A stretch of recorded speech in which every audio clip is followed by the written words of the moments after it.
আবারও চলে এলাম আমার বাপের বাড়ির ওখানে মহোৎসবের সুন্দর ছোট্ট একটা ব্লগ ভিডিও নিয়ে।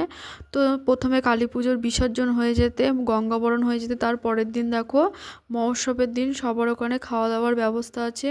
তো তারই তোড়জোড় চলছে। দুপুরে খাওয়া দাওয়া ওখানে হবে, রাতেও ওখানে খাওয়া দাওয়া হবে। আমাদের গ্রামের সবাই ওখানে খাওয়া দাওয়া করবে, আর যারা গান শুনতে আসবে তারাও খাওয়া দাওয়া করবে। তো এদিকে রান্না হচ্ছে আর ওদিকে দেখো হরিনাম হচ্ছে।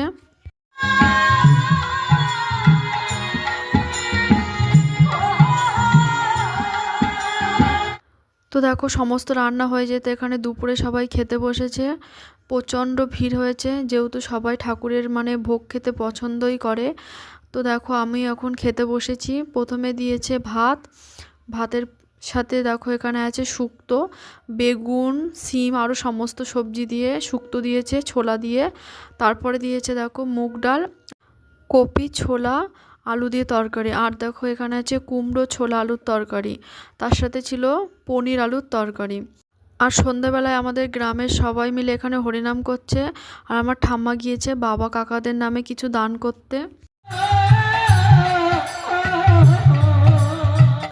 তো দেখো আমিও তো গিয়েছিলাম সন্ধ্যাবেলা একটু রেডি হয়ে।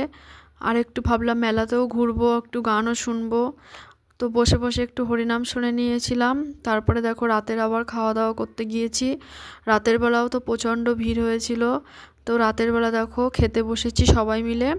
তো প্রথমে ছিল দেখো রাতের বেলা ফ্রায়েড রাইস ছিল, আর ছিল ডাল, মুগ ডাল ছিল তার সাথে, আর ছিল আলুর দম।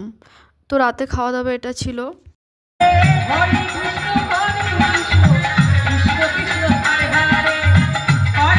তারপরে কিছুক্ষণ হরিনাম শুনে ঘরে এসেছি। তো আজকের ভিডিওটা এই পর্যন্তই।